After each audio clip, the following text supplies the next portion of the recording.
이상의 본명은 김혜경입니다. 이상이라는 필명에 대해서는 크게 세 가지 설이 있습니다. 첫 번째는 성격과 행동이 워낙 남달라 사람들이 이상한 사람이라는 의미로 그렇게 불렀다는 설입니다. 두 번째는 김혜경이 1932년 총독부 건축과 기수로 일할 때 공사장 인부들이 일본어로 김상을 이상으로 착각해 부르던 것에서 유래됐다는 설입니다. 이것은 1929년 경성고등 공업학교 졸업앨범에 이미 이상이라는 필명이 등장하는 것으로 보아 설득력이 좀 떨어지는 설명입니다. 세 번째는 친구 구본웅이 삼촌에게서 받은 화구통을 김혜경에게 선물로 주었는데 감격하여 이에 보답하기 위해 오얏나무 상자라는 의미의 이상을 필명으로 쓰기 시작했다는 것입니다. 학계에서는 이 세 번째 설을 정설로 보고 있습니다. 이상은 여동생에 따르면 어린 시절부터 그림 그리는 것을 좋아했다고 합니다. 경성고공 건축과에 진학하고서도 미술부에 들어가 계속 그림을 그렸을 정도로 미술에 대한 관심이 많았습니다. 재능도 뛰어나 일본어 학회지 조선과 건축의 표지도한 공모전에서 1등과 3등으로 당선되기까지 했습니다. 1931년에는 자화상으로 조선미술 전람회에 출품해 서양화 부분에 입선하기까지 했습니다. 화가였던 친구 구본웅은 이상이 죽은 뒤 이상은 그림을 그렸어도 성공했을 거라고도 말했다고 합니다. 이상은 미술에 관심과 재능이 있었지만 백부가 절대 환쟁이는 안 된다고 기술을 배워야 한다며 건축과에 진학시킵니다. 그래서 1926년 서울대 공대의 전신인 경성고등 공업학교 건축과에 입학했는데요. 전체 학생은 60명이었고 같은 해에 입학한 학생은 12명, 그 중에서 조선 사람은 3명이었습니다. 이상은 거기서 수석으로 졸업합니다. 1929년 4월 조선 총독부 건축과 기수로 근무했는데요. 지금으로 치면 구급 건축직 공무원쯤 되겠습니다.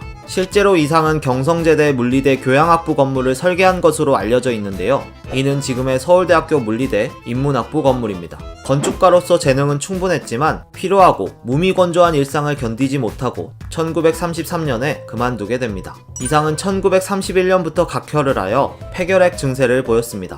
폐결핵은 영양실조나 불결한 위생으로 인해 약해진 몸에 폐결핵균이 침투해 생겨나는 질병으로 당시 가난과 과로를 하나의 유습으로 섬기는 예술가들의 질병이었습니다. 당시엔 사형 선고나 다름없는 불치병이었지만 예술가들에게는 고통스럽고 추잡한 지금의 삶을 정화해주는 영혼의 질병처럼 여겨졌습니다. 즉 비루한 이승에서 벗어나 죽음으로 인도해주는 축복과도 같은 질병이었던 셈이죠. 그래서 그랬는지 이상은 늘 자살을 생각하며 살았다고 합니다. 김유정과는 폐결핵 동지로서 가깝게 지냈는데 이상이 동경으로 떠나기 전 동반 자살을 제안했지만 김유정의 거절로 실행에 옮기진 못합니다.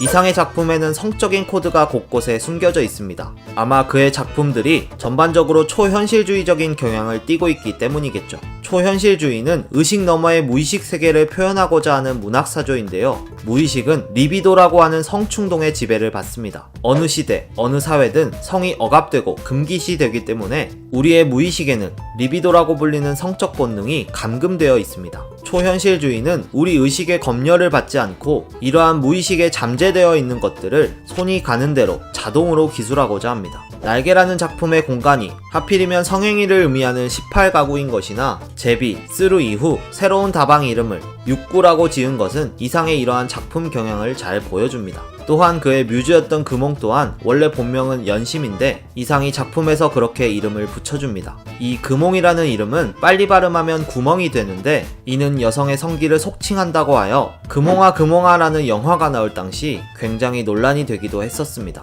구본웅은 이상의 절친으로 곱추였습니다. 갓난아이 때 하녀가 맷돌 위에 떨어뜨려 허리를 다치면서 그렇게 됐다고 하는데 이로 인해 소학교 시절 놀림을 받고 왕따를 당했습니다. 유독 한 친구만은 그에게 예의를 갖춰 친절히 대해주었다고 하는데 그가 바로 이상이었습니다. 두 사람은 거꾸리와 장다리라고 불렸고 나란히 걸어가면 고개단이 왔다며 사람들이 놀려댔지만 개의치 않았다고 합니다. 이상이 곤궁에 처할 때마다 그를 도와주는 인물이 바로 구본웅인데요. 다방 제비를 차릴 때 모자란 돈을 보태주고 연이은 다방 운영 실패로 힘들 때 일자리도 마련해 주었습니다. 동경으로 떠날 때 여행 경비를 대준 것도 구본웅이었고요. 참고로 구본웅의 외손녀가 발레리나 강수진 씨라고 합니다. 또 이상의 아내였던 변동림은 이상이 죽은 후 김한기 화백과 결혼하는데 빅뱅 탑의 외할아버지의 외삼촌이 김한기 화백이라고 합니다. 탑의 외가 쪽이 전부 미술과 연관되어 있는데 탑 또한 수입의 95% 이상을 미술 작품을 사는데 쓸 정도로 미술에 관심이 많다고 합니다. 실제로 탑의 집은 동료 연예인들 사이에서 미술관으로 불리며 앤디 워홀, 김환기 등의 수많은 작품을 소장하고 있다고 합니다. 그리고 이상의 또 하나의 절친 박태원은 봉준호 감독의 외할아버지라고 합니다. 따로 볼 때는 몰랐는데 함께 놓고 보니까 정말 닮았네요. 마지막으로 서태지 5집 앨범 재킷에 적힌 수수께끼의 영문을 한글로 치면 이상 오감도의 한 구절이 된다고 합니다. 한글로 옮겨보면 시 제1호 13인의 아해가 도로로 질주하오가 되네요. 와, 소름 돋네요. 여기까지가 이상과 관련된 흥미로운 사실들이었습니다. 내용이 재밌고 도움이 되셨다면 구독과 좋아요 부탁드립니다. 시청해주셔서 감사합니다.